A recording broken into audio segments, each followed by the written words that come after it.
চরণেতে সারা জীবন আমি থাকব, নবীর চরণ সারা জীবন আমি থাকিব, ভালোবেসে নবীজিকে ভালো হৃদয় মাঝে ধরে রাখব, নবীন চরণেতে সারা জীবন আমি থাকব। এই নবী দেখতেছিনি আমাদেরকে? আরে নবী দেখতেছিনি? আমরা মুখে মুখে ওয়াদা করি নবীর চরণে সারা জীবন থাকব। কতক্ষণ? নবীর চরণেতে সারা জীবন আমি, সবাই ভালোবেসে ভালো হৃদয় মাঝে ধরে রাখব, নবীর চরণেতে সারা জীবন আমি থাকিব, এই কান্দনে কবে জানি হবে সমাধি, কেঁদে কেঁদে চোখের জলে হয়ে যায় নদী, এই কান্দনে কবে জানি হবে সমাধি, কেঁদে কেঁদে চোখের জলে হয়ে যায় নদী, তোমার পাগল বলে লোকে মন্দ বলে, তোমার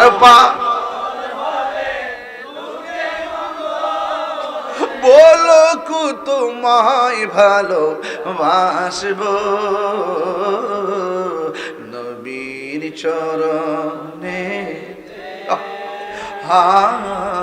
সারা জীবন আমি থাকিব, নবীর চরণেতে সারা জীবন আমি থাকি। বিদায় বেলা ভালোবেসে নবীজিকে ভালো হৃদয় মাঝে ধরে রাখব, নবীর চরণেতে সারা জীবন আমি থাকিব। তিনবার করি ইয়া রাসূলুল্লাহ, বলেন লাব্বাইক ইয়া রাসূলুল্লাহ, লাব্বাইক ইয়া রাসূলুল্লাহ, লাব্বাইক ইয়া রাসূলুল্লাহ। রাসূল দেখে কি দেখে না? মুনাফিককে চিনে কি চিনে না?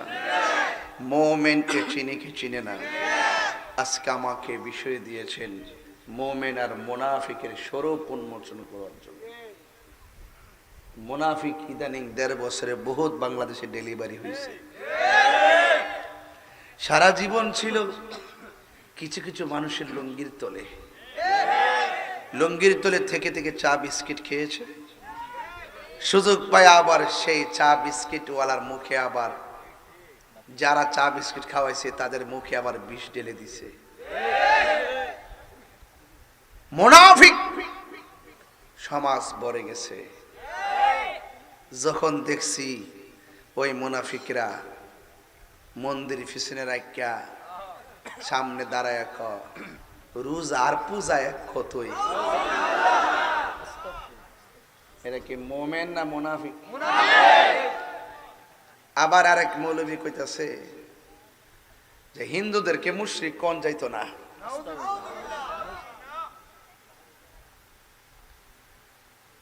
আমরা হিন্দুদের বিরুদ্ধে না, হিন্দুদের পূজা হিন্দুরা করবে, আমরা সারা জীবন সম্প্রীতি নিয়ে ওয়াজ করেছি। আর এখন কিছু কিছু লোক এমন ভাবে হিন্দুদের সাথে মিশতেছে, মনে হইতেছে যে আমরা সারা জীবন এরার বিরোধিতা করছি, আর এমন হিন্দুদেরকে সাথে নিয়ে এমন কিছু বক্তব্য দিতেছে যেন আমরা প্রতিবাদ করি, আর তারা যেন হিন্দুদেরকে বোঝায়, দেখছো নি আমরা তোমার কাছে আইসি দিকা ওই গোষ্ঠীরা আমরা মন্দ করেছে, বুঝছো, যাতে হিন্দুরা ক না তাইলে তো এর বালা। এটা হইলো ভোটের লাগিয়া, ভোট ভোট কি এর লাগিয়া, ভোটের লাগিয়া। হেরা থুতা আমার জুতা, কথা কি ঠিক কইতাছি? হেরার থুতা আমরা, যাক আমরা দিলাম না আমার জুতা, বল আমি মুড়ি, কথা কোন ঠিক না বে ঠিক? এই জন্য বললাম যে বিষয়টা দিচ্ছেন খুব সমসাময়িক। 1.5 বছরের ভিতরে যেই মুনাফিক আমরা বাংলাদেশে আমদানি হয়েছে, এরা কথা শুনলে মনে হইব আপনার সাথে কইব ভাই জীবনে বহুত বাগাবাগি হয়েছে, এবার একটু মিল্লা ইসলামটা দেখেন না, ইসলামটা হের বাপদাদা লিজ আনছে। আমরা ইসলাম মানছিলাম না, ইসলাম বুঝছিলাম না, আমরা ইসলাম বুঝি না, মন হইছে এরাই একমত ইসলামের ঠিকাদার লয়ে আইছে, কথা কোন ঠিক না বেটি? যদি এরা ইসলামটা বুঝতো তাইলে এই দেশে 75% তরিকাপন্থীদেরকে সাথে লইয়া রাষ্ট্রযন্ত্রের সাথে সংলাপ লইলে কেমনে এই দেশের ভিতরে ইসলামের অনুশাসন কায়েম করা যায়, যখন তারা 75 মুসলমানদেরকে 75 তরিকাপন্থীদেরকে মাইনাস করে যখন তারা মুখে ইসলামের বুলি দেয়, তার মানে বোঝা গেল এরা এই দেশে আউলিয়া কেরামের ইসলামকে তারা লালন করে না, তারা ওই ইবনু আব্দুল ওয়াহাব নেজদির এজেন্ডা বাস্তবায়ন করতে চাই বলেই আসার সাথে সাথেই 90টা মাজার ভাঙছে।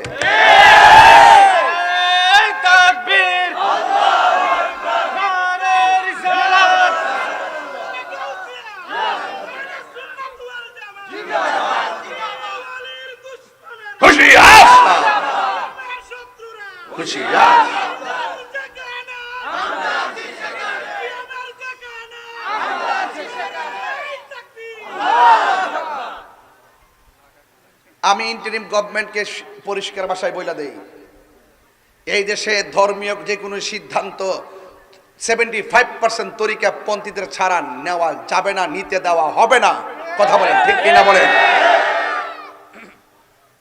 আমরা মদিনার ইসলাম চাই, আমরা কোনো বাদের ইসলাম চাই না, কথা ঠিক কিনা?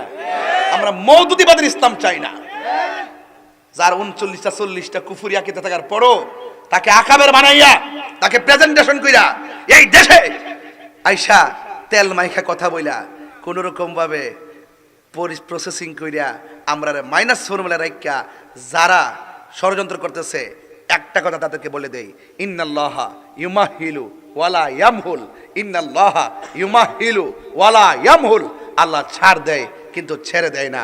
লাশ তুইল্লা আগুন ধরায়, লাশ তুইল্লা কবর থেকে লাশ তুইল্লা যারা আগুন ধরাইছে, আল্লাহর মাজার যারা ভাঙছে, এদের উপরে খোদাই গজব হইতাছে, খোদাই গজব হইতাছে, খোদাই গজব হইতাছে। হাত তুইলা বলো ঠিক কিনা বলো, হাত তুইলা বলো ঠিক কিনা বলো।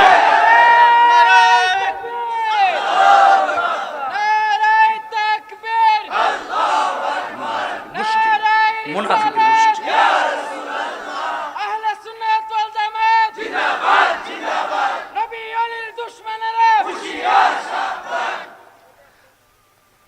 সুন্নিরা কি এখন 2 না 1? সারা বাংলাদেশের পীর মাসের একটা 2 না 1? আগে কি 1 ছিল? সুন্নিদের কাজ যার জায়গা থেকে করছে, কিন্তু কয়েকটা ভাগে বিভক্ত ছিল। এখন কি আমরা 2 না 1? তো মাধবপুর সোনারগঞ্জবাসী যদি নিয়ত কইরালা, সুন্নিরা যদি কম্বর গামছাটা বাইন্দালা যে এবার আমরা কলা গাছ ছেড়ে সংসদে ফাড়ামো, সম্ভব নেই, সম্ভব নেই। এবার আমরা টুস বিস্কিট, চা, রং চা, ফিডোমর, তেল কোনো কিছু আমরা মানি না। শুধু এতটুকু বুঝি যে আমলে আইসা চোখে দেখছি 14 দিন পরে কবর থেকে তুইলা লাশের গায়ে আগুন ধরে ফুইরালা, আর যে আমলে দেখছি এই দেশে যারা ইসলাম আছে তাদের মাজারগুলা পুইরা ভালাইছে, ভাঙ্গে ভালাইছে, তার মানে বুঝতে হবে আইবার আগেই অবস্থা, আইলে জানে কি অবস্থা, এদেরকে আসার সুযোগ দেওয়া যাবে না। সুন্নিরা এবার এককভাবেই তারা ইমানি লড়াই করবে। কথা বলেন ঠিক কিনা বলেন? যেই দিকে যাবে একদিকে যাবে, যার সাথে যাবে একসাথে যাবে। কেন্দ্রীয় দিক নির্দেশনা যা আসবে আমরা তার আলোকে ইনশাআল্লাহ মাতব্বর চূড়াগড়ের মাটি সুন্নিয়তের ঘাঁটি আমরা প্রমাণ করে দিব ইনশাআল্লাহ।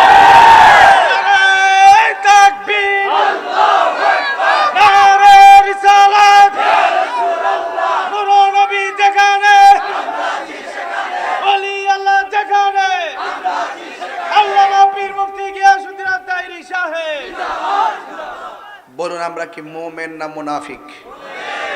আমরা 1.5 বছর আগে যেমন ভাবে কথা বলতেছি এখনো এভাবেই কথা বলছি। 1.5 বছর আগে যেমন কথা বলছি, আমাদের জন্মের আগে আমাদের আকাবেররা এভাবেই কথা বলছে। আমাদের আকাবেররা কখনো টাকার কাছে ঈমান বিক্রি করে নাই। এই পোলাপান কই? আমাদের আকাবেররা কোনোদিন, আমাদের মুরব্বী উলামায়ে কেরাম কোনোদিন টাকার কাছে ঈমান বিক্রি করে নাই, ডলারের কাছে ঈমান বিক্রি করে নাই। করলে তোরা করছত, তোরা সদ্য গোষ্ঠী করছে, এই জন্য এখনো ভালো আছে। ভালো হয়ে যাও মাসুদ। এখনো বলে দিলাম, রেড অ্যালার্ট করে দিলাম, মুনাফিকদের সঙ্গে মুমিনের বন্ধুত্ব হতে পারে না, কাফেরদের সঙ্গে মুমিনের বন্ধুত্ব হতে পারে না। বন্ধুত্ব হবে কার সাথে? নবীর প্রেমিকের সাথে। কথা বলেন ঠিক কিনা? আল্লাহ বলেন ওয়ালা তাকুম আলা কবরিহি, মুনাফিকদের কবরের কাছে যায়েন না। এই জন্য সুন্নিরা সবার পিছনে নামাজ পড়ে না, ঠিক না বে ঠিক? এই জন্য সুন্নিরা কি 2 না 1? বাবা আল্লাহর রাস্তে কই টিহাটুয়া দিলে মিছিলে দূরিস না বাবা। যেইভাবে রাত্রে 3টার সময় আসছেন, শুধু এই লোকটি যদি মাধবপুর রুটটা দিয়ে খারোই, সারা দেশ কাঁপা উঠবো। আপনাদেরকে রাজপথে পাওয়া যায় না। আমরা কিন্তু সংখ্যায় অনেক বেশি, রাজপথে না থাকার কারণে মনে করি আমরা সংখ্যা লঘু। আসলে কি আমরা সংখ্যা লঘু না সংখ্যা গরিষ্ঠ? তো সংখ্যা গরিষ্ঠ হওয়ার পরও আমাদেরকে রাষ্ট্রযন্ত্র মূল্যায়ন করে না। কারণ কি? আমরা রাজপথে নাই, আমাদের এক নাই, আমরা এক প্ল্যাটফর্মে আসতে পারি না। এই জন্য এখন সুন্নিরা সব কিছু বাদ দিয়া এক হয়েছে। তো ফুলাফান কি বাপ যদি এক হয়ে যায়, ফুতাত কিতা করবো? আলগা হয়ে যাবো গা। কারা কারা এক থাকতে চান হাত তোলেন। আমরা যেই নির্দেশনা কেন্দ্র থেকে পাবো সেই দিকে আমরা যাবো। রাজি আছেন ইনশাল্লাহ? রাজি আছেন ইনশাল্লাহ? এবার মাধবপুর সোনারঘাটে একটা খেলা হইতো ইনশাল্লাহ। শুধু এটা না, আমাদের আকাবেররা যেখানে যেখানে টার্গেট করবে আমরা সেখানে যেদিকে যাবো একদিকে যাবো, যার সাথে যাবো একসাথে যাবো। দেশদ্রোহী ধর্মদ্রোহী তাদের ডাইনও যেতাম না, বামও যেতাম না, নবীর প্রেমিকদের সাথে যাব, দেশ প্রেমিকদের সাথে যাব। কথা বলে ঠিক না বেঠে? তাইলে আমার বিষয় দিচ্ছে মুনাফিকের মুমিন, আর এটা তো একটা হক বাতিলের লড়াই। এই জন্য আমি একটু শুরুতে বক্তব্য লড়াই করতেছি। কি করতেছি? লড়াই করতেছি। আমি মোটামুটি কি 1.5 ঘন্টার ওয়াজ করে লিছি না? একটা মোটামুটি কি ভালো কথা বলছি না? এখন আমরা কি 2 থাকবো না 1 থাকবো? ইনশাল্লাহ কন্যা কি লেগা? আরে ইনশাল্লাহ কন্যা কি লেগা? মুনাফিকদের জায়গা কি বেহেশত না দুজক? উফরে না নিচে? ঘোষণাকার আরো জোরে, ইন্নাল মুনাফিকিনা ফি দারকিল আসফালি মিনান নার। আরেকটা আছে ওয়া মিনান নাসি মান ইয়াকুলু আমান্না বিল্লাহি ওয়া বিল ইয়াউমিল আখিরি ওয়া মা হুম বিমুমিনিন। মানুষের মধ্যে এমন কিছু লোক আছে যারা বলে আমরা আল্লাহর উপরে ঈমান আনছি এবং আখিরাতের উপরে ঈমান আনছি। আমার দেশের কিছু লোক তো আছে আল্লাহ আল্লাহ জিকির করলে ওমা গো মামা আল্লাহর জিকিরে পাগল হয়ে যায়। ওমা যখন নবীর কালিমাটা পড়ে কোনোরকম ভাবে উল্টাপাল্টা কয়ে শেষ করে আর কি, মানে মোহব্বত দা পড়ে না। এগুলা মুনাফিক। এগুলা কি? আল্লাহ রাব্বুল আলামিন বলেন ওয়া মিনান নাসি মান ইয়াকুলু আমান্না বিল্লাহি ওয়া বিল ইয়াউমিল আখির ওয়া মা হুম বিমুমিনিন। আমি এখানে যারা আসছেন আমি করে পায়ে ধরে বলি, তরুণ বক্তা যারা আছেন, আমি তো আপনার তরুণ ছিলাম, কোনো এক সময় আমরা এরকম পাগলামি করছি যে কিরে ফিকিরে কত ধরনের কথাবার্তা বলছি। এগুলো ওই সময় নেট ছিল না, তরিকতের স্বার্থে ওই কথাগুলো অনেক সময় উপকার হয়েছে। গান বাদ্যের মোকাবেলায় আমরা ওইগুলো বইলা মানুষকে সুন্নিয়তের দিকে আনছি। বিভিন্ন গান হইতো, কনসার্ট হইতো, এদেরকে আমরা শান টান গায়ে আনছি। এখন তোমাদেরকে বলি, দেখো আমি কীভাবে কথা বলতেছি, যুবকদেরকে বলি, ইয়াং বয়স আপনারা একটু পড়বেন, আপনারা একটু তেলাওয়াতে শুদ্ধ করে পড়বেন এবং তেলাওয়াত পড়া শুধু প্রয়োজনে কোরআনের যে আয়াতের অর্থগুলো শুধু ওয়াজে বলবেন, ঘটনা দরকার নাই, শুধু আয়াত পড়বেন। আলহামদুলিল্লাহ সূরারই অর্থ সহকারে পড়বেন। সমস্ত প্রশংসার মালিক কে? আল্লাহ। রহমান রহিম কে? শেষ দিবসের মালিক কে? আমরা কার ইবাদত করি? কার কাছে সাহায্য চাই? তাইলে চালাও সে পথে যে পথে তোমার প্রিয়জন গেছেন চলি, বলা দোয়াল্লিন আমিন। তাহলে এই শুধু অর্থগুলোই বলবেন, দেখবেন আপনার সম্মান বেড়ে যাবে। একটু খেয়াল করবেন, পায়ে দইরা বইলা দিয়ে যাই, আমার নেক্সট জেনারেশন, আমি তো তোমাদের পালস নিয়ে চলি, এই জন্য আমার একটা অধিকার আছে, একটা দাবি আছে তোমাদেরকে একটু সিলেবাস দেওয়া। মনে থাকবে ইনশাল্লাহ? মনে থাকবে ইনশাল্লাহ? এবং লেখাপড়া, এবং কি লেখাপড়া আমরা কম্পিটিশন করে আমরা এখনো পড়ি, এখনো কি পড়ি। যে আমরা মোবাইলটা একটু পরে আনবো, দেখেন আমি যে ওয়াজ করবো এটা আমি সেট আপ দিয়ে রাখছি, স্ক্রিনশট দিয়ে রাখছি, যে অন্তত পক্ষে আমি আয়াতটা পড়ি, আয়াতের অর্থটা পড়ি, তবে আয়াতটা শুদ্ধ করে পড়ি। কথা বলেন ঠিক কিনা? ঠিক। এই জন্য মনে থাকবে ইনশাল্লাহ। এবং ঘরে বসে বসে দেখে দেখেন, যতটুকু পড়েন ততটুকু এসে ওয়াজ করবেন। শূন্য ওয়াজ দরকার নেই, শূন্য ওয়াজ দরকার নেই। আপনারা একটু পড়বেন, দেখবেন আপনাদের মেধা বাড়বে, আল্লাহর রহমত আসবে, আল্লাহ আপনার মাঠকে আরো বড় করে দিবে। জোরে কোন না মারহাবা কোন। এই যে আমি আগে অনেক ধরনের কাপড় চোপড়িতে পড়ছি, এখন একটা সাবলীল ব্যাপার, কেন এগুলো এখন নাই, এগুলো চলে না বাবা, এক এক সময় এক একটা থাকে। এই জন্য আপনারা ওল্ড বিষয়গুলোকে আবার টেনে আনবেন না। এখন তথ্য প্রযুক্তির যুগ। আপনি কি বলছেন, আপনি কথা বলছেন বা আমি কথা বলছি, আমি একটা রং করলে মনে করবো এটি সুন্নিয়ত, তাহলে আমি একটু সতর্ক থাকতে হবে যেন আমাদের আকাবেরদের রেখে যাওয়া হক যে পথ আছে, এই পথের উপর যেন কেউ আঙ্গুল তুলতে কথা বলতে না পারে। কথা বলেন ঠিক কিনা? তাহলে আপনারা কি আমার কথা রাগ করতেছেন নাকি? আবার এটা মহব্বতে কোন আল্লাহু আকবার। আল্লাহ রাব্বুল আলামিন বলেন, মানুষের মধ্যে এমন কিছু মানুষ আছে, ওয়ামিনান নাসি, মানুষের মধ্যে এমন কিছু মানুষ আছে, মাইয়া কোলো, যারা বলিতেছে, বলবে, যারা বলে আমান্না, আমরা ঈমান এনেছি, বিল্লাহি, আল্লাহর উপরে, ওয়া বিল ইয়াউমিল আখিরে, এবং শেষ দিবসের উপরে। এখন আল্লাহকে মানলো, আখিরাতকে মানলো।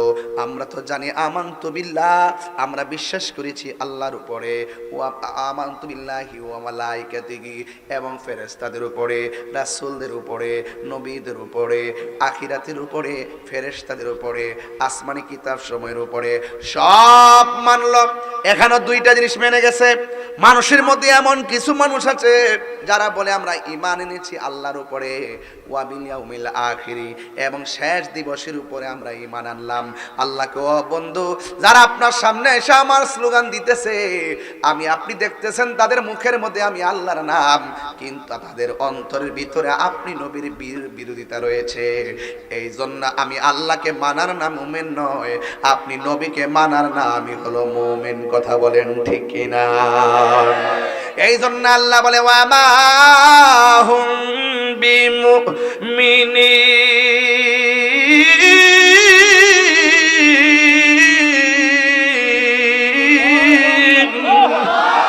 আল্লাহ বলে, ও বন্ধু, আমি আল্লাহকে মানলো, আখিরাতকে মানলো, এরপর আমি আল্লাহ বলে দেই এরা ইমানদার না। আবার কি করে জানেননি? তাদের চরিত্র, মুনাফিকের চরিত্র কেমন জানেননি? ওয়া ইযা লাকুল্লাযিনা আমানু, তারা যখন ইমানদারদের সঙ্গে মিলিত হয়, তারা বলে ক্বালু আমান্না, তারা বলে আমরা ঈমান এনেছি। ওয়া ইযা খালাউ ইলা শায়াতিনহিম, যখন তারা শয়তানদের সঙ্গে মিলিত হয়, ক্বালু ইন্না মাআকুম, আমি তো তোমাদের সাথে রয়েছি। বন্ধুগণ, ইমানদারদের সঙ্গে ইমানদারের সুর, আবার বেঈমানদের সঙ্গে বেঈমানদের সুর, দ্বিমুখী নীতি যারা অবলম্বন করে, এরা মুমিন নয়, এরা হলো মুনাফিক। কথা বলেন ঠিক কিনা? এই মুনাফিকদের সঙ্গে আমাদের কোনো সম্পর্ক আছে? আল্লাহ বলেন, ওয়ালা তাকুমু আলা কবরিহি, এই মুনাফিকদের দ্বারে কাছেও আপনি যাবেন না। রাসূল বলতেছেন, আয়াতুল মুনাফিকে সালাসাতুন, মুনাফিকের আয়াত হলো তিনটা। আয়াত মানে হলো নিদর্শন, আয়াত মানে হলো চিহ্ন, আলামত মানে হলো চিহ্ন। মুনাফিকদের আলামত হলো তিনটা। এক নম্বর, তারা কথা বললে মিথ্যা বলবে। দেখবেন একটা বিয়াদব হলো আন্তর্জাতিক ক্ষতি সম্পন্ন, আন্তর্জাতিক চাপাবাজ, মিথ্যাবাদী, তার নাম হলো আমির হামজা। দেখবেন জান্না শুন্না নিজে ভুল করব, আবার কেউ ধরলে আবার ভুলটা স্বীকার করব। ওরা ভুল বইলা ভাইরাল হয়, আবার ধইরা আবার ভুল স্বীকার করে। এটা হলো মুনাফিকদের চরিত্র। জান্না শুন্না ভুল করে, আবার জান্না শুন্না সত্যকে গোপন করে, এরা হলো মুনাফিকের আলামত। কথা বলেন ঠিক কিনা? এই বিয়াদবে কয়েকদিন আগে বলছে নবীর সাংবাদিক যখন আমরা ধরলাম 3 দিন পরে মাপ চাইছে, আবার বলতেছে মা খাদিজা কোনোদিন নাকি নামাজ পড়ে নাই। মা খাদিজাতুল কুবরা নাকি কোনোদিন নামাজ পড়ে নাই, পর্দা করে নাই, রোজাও রাখে নাই। এখন আমরা যখন ধরছি তার পক্ষে কয়েকটা দালাল মৌলবী বেরিয়েছে। দালাল মৌলবী কয় আমির হামজার বক্তব্য ঠিক আছে। এখন ঠিক আছে মর্মে প্রমাণ দিতে আইসা কি বলে জানেননি? কয় খাদিজা যখন ইন্তেকাল করছে, যখন ছিল তখন নামাজ ফরজ ছিল না, তাই নামাজ পড়ে নাই। রোজা ফরজ ছিল না, তাই রোজা রাখে নাই। পর্দা ফরজ ছিল না, তাই পর্দা করে নাই। আমি বলতে চাই ও বেকুবের দল, তোমরা যে বললা নামাজ ফরজ ছিল না তাই নামাজ পড়ে নাই, তোমরা যে বলো পর্দা ছিল না তাই কি পর্দা করে নাই? আরে আপনি খবর নিয়ে দেখেন, যদিও তাদের উপরে পর্দা ফরজ হয় নাই, কিন্তু তারা পর্দাকে সুন্দর করে ফলো করে চলতেন। আর চলতেন বলেই তো স্বয়ং আমার আল্লাহ খাদিজাতুল কুবরাকে সালাম দিয়েছে। আর বড় করে বলে না সুবহানাল্লাহ। এখন তারা বলল খাদিজাতুল কুবরার উপরে তো নামাজ ফরজ ছিল না, এই জন্য নামাজ পড়ে নাই। সে বলছে জীবনও পড়ে নাই, তার মানে নফলও পড়ে নাই, সুন্নতও পড়ে নাই, এমনিতেও পড়ে নাই, ফরজও পড়ে নাই। আমি তার কথা মেনে নিলাম যে নামাজ ফরজ হয় নাই তাই ফরজ পড়ে নাই। কিন্তু আমি মুসনাদে আহমদ থেকে একটা হাদিস বলবো, একটা হাদিস আপনাদের সামনে শোনায় দিতে চাই। হাদিস শরীফের মধ্যে এসেছে এইভাবে, আউয়ালু মান সাল্লামা আন নবী সাল্লাল্লাহু তাআলা আলাইহি ওয়াসাল্লাম খাদিজাতুল কুবরা রাদিয়াল্লাহু তাআলা আনহা ওয়া আলী ইবনে আবি তালিব রাদিয়াল্লাহু তাআলা আনহু ওয়া জাফর রাদিয়াল্লাহু তাআলা আনহু। একটি হাদিস মুসনাদে আহমদের মধ্যে এসেছে। ও মিথ্যাবাদী রাশমিকা মান্দারার প্রেমিক, তোমার মাথা তো ওটু হয়ে গেছে। তুমি বলতেছো বিগত দিনের 16 বছর তোমার জেলে নিয়ে বাইরে আয়া মাথা ঠিক মাথা মতো আউলাই লেছে। এমন ভাবে যদি নবী রাসূল নিয়ে উল্টা পাল্টা কথা বলো, তোমার তো ইনজেকশন দিয়া গুমে ফালায় রাখার দরকার ছিল। কথা কর ঠিক কিনা? তুমি এরকম উল্টা পাল্টা কথা বলো দিক কিন্তু গেছো। কথা কর ঠিক কিনা? তো এমন উল্টা পাল্টা নবীর বিরুদ্ধে বলবা, ওলির বিরুদ্ধে বলবা, ভাই সরে গীতা। আবার যদি আমার মারছে বেশি এর লাগে কাবুল তাবুল আয়ে পরে মুগদা, তো তুমি ঘরে হইতে না থাকবা। তোমার মতো ওয়াজ করা ফরজ না, তোমার মতো ওয়াজ করা ঠিক না। কথা কর। এরপরে বলা হলো কষ্ট হচ্ছে আপনাদের? আমার ওয়াজ কি খারাপ লাগতেছে? এগুলা বাজান ইমানি আলোচনা তো, এগুলো একটু মনোযোগ দিয়ে শুনতিব। আর যেটা একটু উঙ্গাই বঙ্গাই বই একটু ঠেলা টোলা দিয়েন। প্রাণ দয়াল রে হাসবি রাব্বি জাল্লাল্লাহ মাফি কলবি গায়রুল্লাহ। বলুন হাসবি মাফি কলবি গায়রুল্লাহ। নূর মুহাম্মদ, বলুন নূর মুহাম্মদ, লা ইলাহা ইল্লাল্লাহ, লা ইলাহা। একটু কমান বলেন না, তোলেন। লা ইলাহা ইল্লাল্লাহ, লা ইলাহা ইল্লাল্লাহ মুহাম্মাদুর রাসূলুল্লাহ সাল্লাল্লাহু আলাইহি ওয়াসাল্লাম। সকলে পড়ি আলহামদুলিল্লাহ।